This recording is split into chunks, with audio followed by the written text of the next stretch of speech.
c'est des produits qui ont d'abord pour finalité d'être efficaces, aussi efficaces que des produits qui existent par ailleurs dans le commerce, voire parfois plus efficaces. Bonjour Thierry Pigault. Bonjour Jérôme.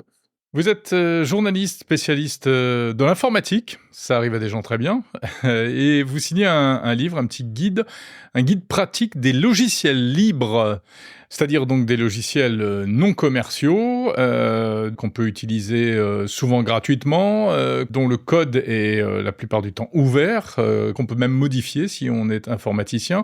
Alors en fait, à qui s'adresse ce livre ? Alors, l'idée, là, c'est de proposer un livre, bien sûr, qui parle d'une matière qui est très technique, qui est le numérique, mais de faire vraiment un guide qui soit pratique, qui soit accessible un petit peu à monsieur tout le monde, c'est-à-dire aussi bien aux professionnels, mais pas seulement, aussi aux individus qu'on est, aux gens qui travaillent des fois pour une petite association, pour tout ça. Bon, il faut voir qu'avoir la maîtrise d'un ordinateur aujourd'hui, c'est une obligation pour tous les citoyens que nous sommes. Pas seulement dans l'activité professionnelle. La plupart des démarches aujourd'hui passent par des services qui imposent d'écrire, de se connecter à un service, de rédiger des documents, de fournir, je ne sais pas quoi, moi, une photo d'une pièce d'identité ou d'un document officiel, d'un diplôme, des choses de ce genre. Donc, bien évidemment, on est extrêmement dépendant de cet outil. On a tous un ordinateur à la maison, plus ou moins vieux, plus ou moins efficace ou sophistiqué. Et ce que j'observe autour de moi, en tant que justement journaliste spécialisé, ce que je vois, c'est que, en dépit de tout le battage qu'on fait autour du numérique, il y a quand même encore énormément de gens qui rencontrent beaucoup de problèmes dans l'usage de l'outil, à la fois parce qu'ils n'ont pas toujours les connaissances qu'il faut, mais surtout aussi parce que des fois, ils se retrouvent avec des objets, notamment des logiciels, qui sont vraiment pas adaptés à leurs attentes et qui, d'une certaine manière, les perdent et compliquent l'activité qu'ils ont. Alors certains sont connus, plus ou moins connus, comme Firefox, VLC, LibreOffice, Thunderbird pour l'email, etc. On comprend bien que d'un côté, les logiciels libres vont intéresser des spécialistes, des informaticiens, des gens qui savent coder puisqu'ils vont accéder au code. Mais de l'autre côté, et c'est l'objet de ton livre, ça peut aussi rendre service au grand public. C'est des produits qui ont d'abord pour finalité d'être efficaces, aussi efficaces que des produits qui existent par ailleurs dans le commerce, voire parfois plus efficaces. Tu viens de citer par exemple la suite LibreOffice. C'est une suite de logiciels extrêmement complète qui sert à la bureautique. Donc, on trouve dedans un traitement de texte, un tableur, un logiciel de présentation, un gestionnaire de fichiers pour collecter des données. C'est largement aussi efficace qu'un produit, on peut le citer, qui est Microsoft Office. Ou Google Doc, etc. Voilà, c'est un produit qui, par exemple, en France, est recommandé par exemple, la mission des logiciels libres et du commun numérique, qui est un organisme de l'administration française, qui conseille nos administrations, par exemple, dans l'usage des logiciels et qui les oriente vers des logiciels libres, parce que ces logiciels sont extrêmement bien documentés et qui sont extrêmement efficaces, dont notamment LibreOffice. Bon, par exemple, LibreOffice, en France, il est très utilisé déjà dans l'administration. Il l'est encore plus, par exemple, dans l'administration en Allemagne. L'association qui préside au développement de LibreOffice aujourd'hui a son siège social à Darmstadt en Allemagne. Donc, c'est un produit qui est plutôt connu là-bas. C'est aussi parce que outre-Rhin, nos partenaires se sont penchés depuis longtemps sur l'intérêt du logiciel libre, et pas uniquement dans l'administration, aussi dans les entreprises, jusque dans les très grandes entreprises allemandes, c'est-à-dire jusque dans les multinationales allemandes, tout simplement parce que lorsqu'on a plusieurs milliers de licences à payer chaque année pour l'utilisation d'une suite bureautique, ça finit par faire une somme importante. Et si on a une suite de logiciels libres qui est aussi efficace, bien évidemment, c'est autant de budget économisé qui peut être investi plus intelligemment ailleurs, sur l'humain, sur la formation, sur le social. C'est une démarche qui peut être extrêmement vertueuse. Oui, ça peut être bénéfique donc pour des raisons, financières, économiques, également pour des raisons on va dire de protection des données personnelles? Alors ça, c'est aussi un élément extrêmement important. Il faut savoir qu'aujourd'hui, tous les ordinateurs sont pratiquement connectés en permanence à internet. Ça veut dire que, des tas de logiciels ont aujourd'hui des fonctions, pas nécessairement visibles, pas nécessairement documentées, mais il faut savoir qu'aujourd'hui, les données que nous utilisons, les données que nous produisons, c'est devenu vraiment de l'or, c'est devenu une richesse, pour des tas d'entreprises qui les vendent, qui les exploitent, qui les stockent, qui les retraitent, qui s'en servent par exemple pour, des questions de marketing, voire, même pour, faire de l'incitation commerciale.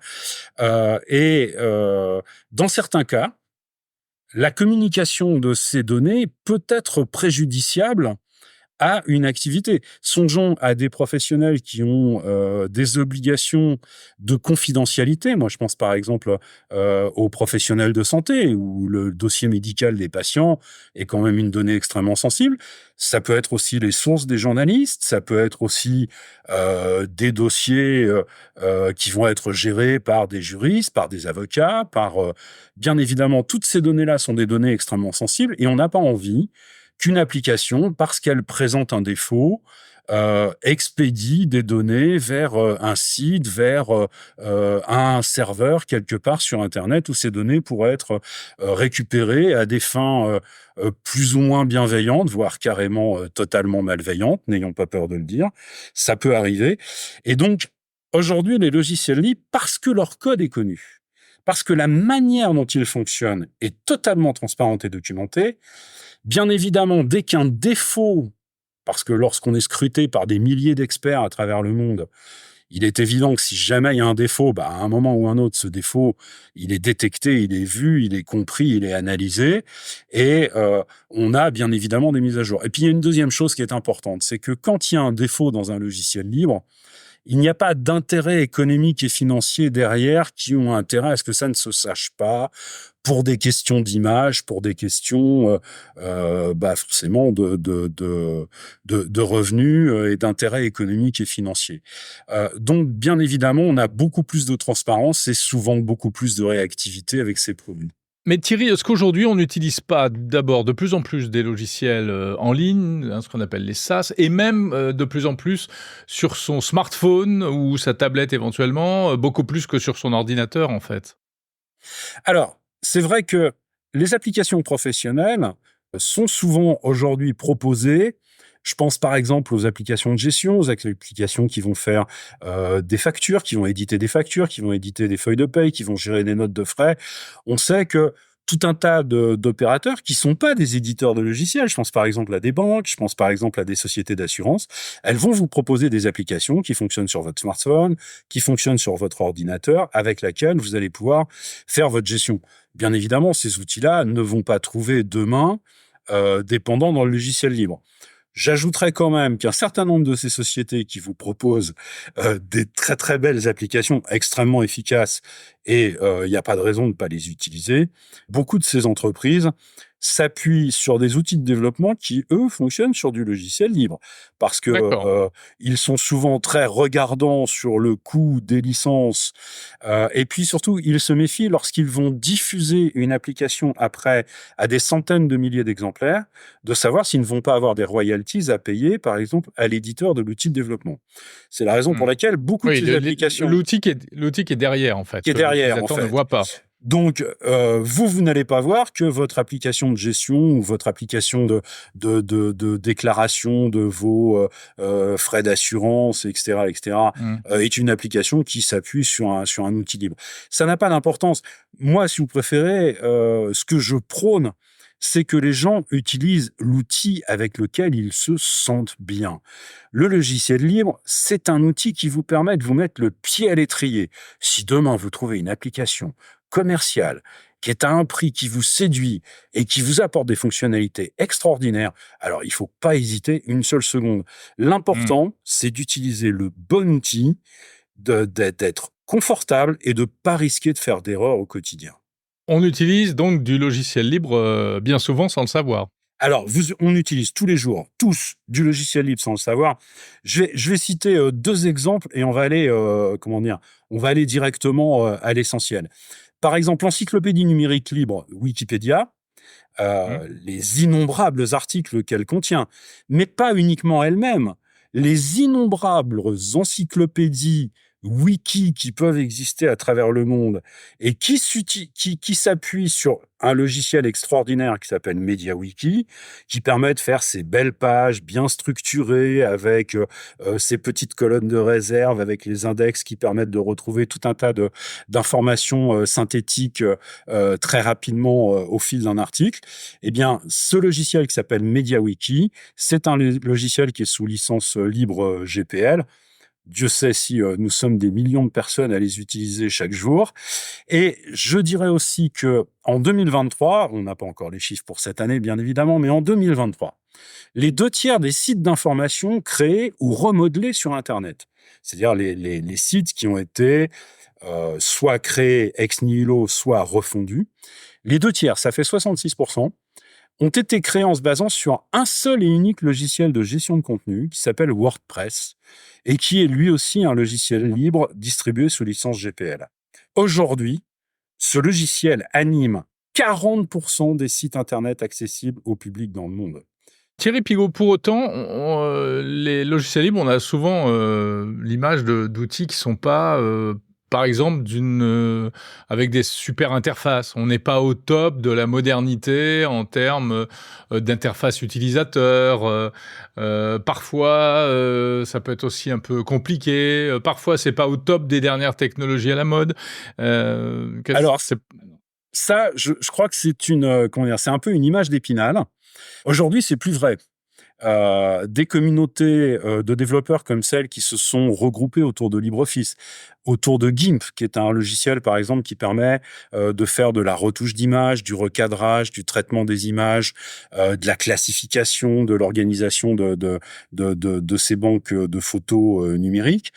Ce sont des communautés aujourd'hui qui comptent des milliers de développeurs, c'est-à-dire qu'elles comptent un nombre de contributeurs qui est plus élevé que le nombre de développeurs que certaines grandes multinationales peuvent Mmh. concentrer sur un projet. Aujourd'hui, par exemple, LibreOffice, son interface, non seulement elle est moderne et surtout, par exemple, si vous avez l'habitude d'utiliser d'autres logiciels, on peut citer Google Doc, OpenDoc, on peut citer bien sûr Microsoft Office, eh ben, vous pouvez aller dans les paramètres du logiciel et vous pouvez lui dire, eh ben, je voudrais que ton interface ressemble à celle de l'application que j'ai l'habitude d'utiliser avant parce que j'ai pas envie de tout réapprendre, j'ai pas envie de retrouver l'endroit où sont les fonctions dans les menus. Donc, je voudrais que ça a la présentation d'Office. Donc, il va tout simplement vous proposer différents types d'interfaces et il va se reconfigurer son tableau de bord, un peu comme si à l'intérieur de notre voiture, on pouvait changer la position de, du levier de vitesse et des indicateurs qu'on a habituellement. Eh bien, on peut tout reconfigurer. GIMP, par exemple, qui est un logiciel de traitement d'image, il a la capacité, pareil, vous avez toute la capacité de redessiner complètement la manière dont il se présente à vous et donc de regrouper. D'ailleurs, vous pouvez même recomposer. Non seulement il peut vous proposer des personnalisations toutes faites, mais en plus il peut même carrément vous proposer de faire votre propre personnalisation, de créer, de mettre vos objets là où vous en avez envie. Aujourd'hui, beaucoup de logiciels font appel au cloud, que ce soit Google, Microsoft, etc., même les outils Apple. Est-ce qu'on peut avoir l'équivalent aujourd'hui avec des logiciels libres? Ou c'est Alors, compliqué à mettre en œuvre?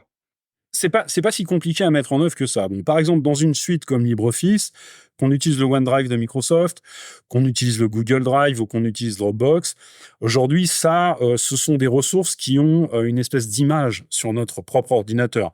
Donc, bien évidemment, n'importe quel logiciel, qu'on prenne GIMP, qu'on prenne n'importe quel logiciel libre ou n'importe quel autre type de logiciel, va être capable d'aller enregistrer dans cette espèce de zone particulière les documents qu'il va produire. Ça peut être des images, ça peut être des textes, ça peut être des tableaux, peu importe. Donc, pour ce qui est de cette partie de ce qu'on appelle le cloud de stockage, il n'y a aucune limitation dans les logiciels libres. Certains logiciels si on prend par exemple la suite Office de Microsoft, elle intègre directement OneDrive et par exemple, par défaut, sans vous demander votre avis, elle sauvegarde automatiquement vos documents dans OneDrive. Alors, c'est pas nécessairement une avancée aussi appréciable que ça, parce que peut-être que vous n'avez pas nécessairement envie que vos documents soient systématiquement déportés vers une ressource extérieure. Dans certains logiciels comme LibreOffice ou comme GIMP que je citais tout à l'heure, la capacité d'avoir une véritable intégration quasiment automatisée avec le cloud, elle se fait souvent à partir de ce qu'on appelle des add-ons, des plugins, tout simplement des petits outils complémentaires qu'on peut installer. Parce que beaucoup de logiciels libres, non seulement ont des fonctionnalités de départ, mais comme les logiciels du commerce aujourd'hui, ils ont la capacité de recevoir des outils complémentaires qui vont les aider à se spécialiser. Il faut comprendre que le logiciel libre, c'est pas, il n'est pas question d'entrer en religion, d'entrer dans une espèce d'ordre missionnaire qui voudrait demain absolument chasser toute idée d'avoir encore sur son ordinateur du code qui viendrait d'une entreprise. Il y a des choses extraordinaires qui se font, qui sont développées par les grandes multinationales du logiciel. Il s'agit pas de se lancer dans un ostracisme numérique. Bien sûr. Mais aujourd'hui, on peut citer, par exemple, dans le domaine du multimédia, on connaît des applications comme Thunderbird pour la messagerie électronique, comme Firefox pour naviguer sur Internet. Il y a, par exemple, pour le montage vidéo, des applications comme Shotcut ou Kdenlive. Il y a des outils de montage, par exemple, audio comme Audacity ou Tenacity, qui sont extrêmement simples d'accès. C'est-à-dire que on peut très bien aujourd'hui commencer à se faire la main avec un outil de montage audio ou un outil de montage vidéo multipiste numérique comme Shotcut, qui est un produit que moi j'utilise beaucoup et que j'aime beaucoup parce qu'il est quand même très accessible. On peut commencer à se faire la main au montage numérique avec cette application-là. Et si demain, par exemple, on est obligé de travailler dans une entreprise qui a l'habitude d'exploiter un logiciel commercial, eh ben, on aura acquis les bons réflexes, les bonnes techniques, les bonnes pratiques de travail qui permettront sans problème de s'adapter à un outil différent sans avoir nécessairement dépensé plusieurs milliers d'euros quand on avait une utilisation exclusivement personnelle. Et puis, il y a dans le logiciel libre des outils qui sont extraordinaires. Moi, j'aime bien citer cette application qui s'appelle Stellarium, qui est un planétarium virtuel et qui nous permet de redécouvrir le ciel nocturne. On peut se balader avec ça sur son ordinateur, mais on peut aussi l'avoir sur son smartphone. Et quand on est la nuit quelque part, on peut s'amuser à ouvrir cette application, regarder le ciel, découvrir les étoiles qui sont au-dessus de nos têtes. C'est quand même merveilleux, non ? Très bien, ce sera le mot de la fin. Merci beaucoup Thierry Pigaut, donc auteur de ce livre, le guide pratique des logiciels libres aux éditions du Puy Fleury. Merci beaucoup.